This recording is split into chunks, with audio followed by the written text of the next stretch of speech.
photo from Grandmere State Park. This is from Joshua Nowicki. And what you're seeing here is a mirage. We typically would not be able to see this from the Lake Michigan shore. We talked about this last night.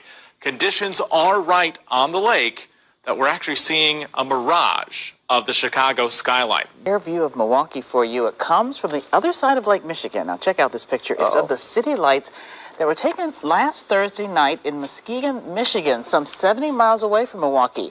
So why does Milwaukee look so close? Well, scientists have a name for it, but it's best explained as simply a mirage. It is cool. Oh, I know if Jesse, that is amazing. If Jesse Ricker were not off today, she would tell us the exact She'd have some more details on that, yes. The one goal I had was to prove that what people are seeing from the other side of Lake Michigan is not a mirage, that they are actually seeing the city. That was my goal going there. I believe we achieved that goal, and so that is the primary focus of this video. In the longer video, I'll deal with a few other things. All right, here we go.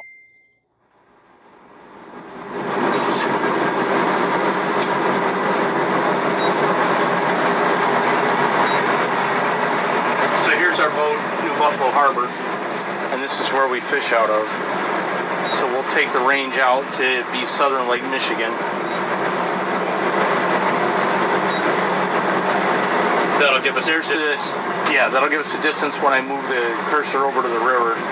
So that's all the way across. Focusing on it because it's moving up and down and it's so zoomed in, but I can totally see it. But it's just not fast. We have never seen it today come on over 200 copper. So there's a city right there. Yeah, you're gonna have to, it's zoom all the way in first and then try to tap. If you can run choppers on it, you'll definitely catch fish.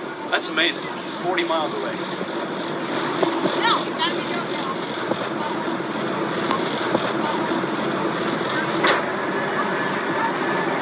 Okay. You want to set out? Okay. All right, we're good.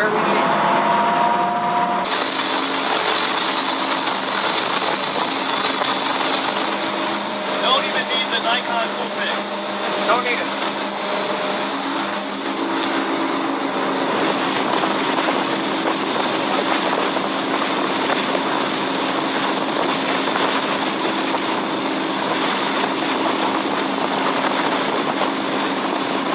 How far out are we now? 29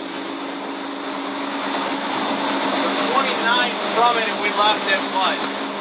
47? No, 37. 37. We've gone 8 nautical miles.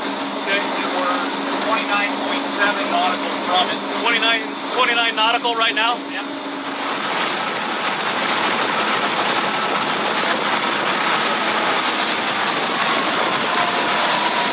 Okay, we're 27 miles out, nautical miles. Yeah. That means 30, 32, something like that, 33. Say it again? I said we're still 27 nautical miles away. Okay. We've gone about 10 miles from New Buffalo. You want to shoot off the stern again? Oh man, I can see it right here, guys. Can you get it good?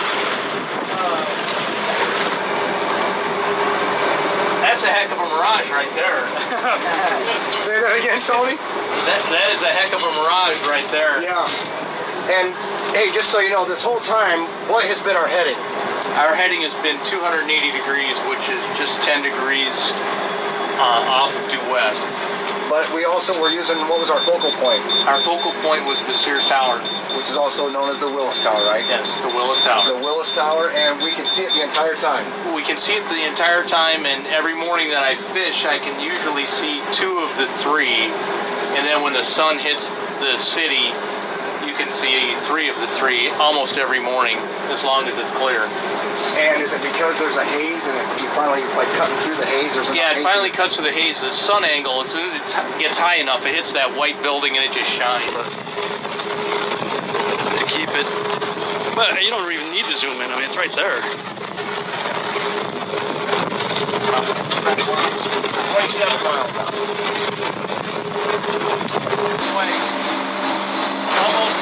Almost halfway. Almost halfway. To the mirage. Yeah, that's the mirage. I'm waiting for the mirage to come down and meet the city. Yeah. Better hurry. Better hurry up. So what's the mirage that is in What's that? When's the mirage gonna disappear? When will it? Sorry, brother. Stepping all over your toes. What's that right over there? That's Hammond and Gary. In the process of modifying my experiment. So here's what I came up with. I've got my magnifying sheet frame, and I created a little stand to paste the sun on it and keep it the same height over the flat surface of a table. So the sun is always going to be parallel with the surface. And check this out. All right, here's the first test of a sun moving over a flat surface. And with no atmospheric magnification, it does what we might expect it would. It gets smaller as it goes away from us. All right, now let's see what happens when we add in our atmospheric magnification. Again, water and refraction. Water causes magnification and refraction, right? So let's bring the sun back. Oh, check this out. Refraction bends the light downward.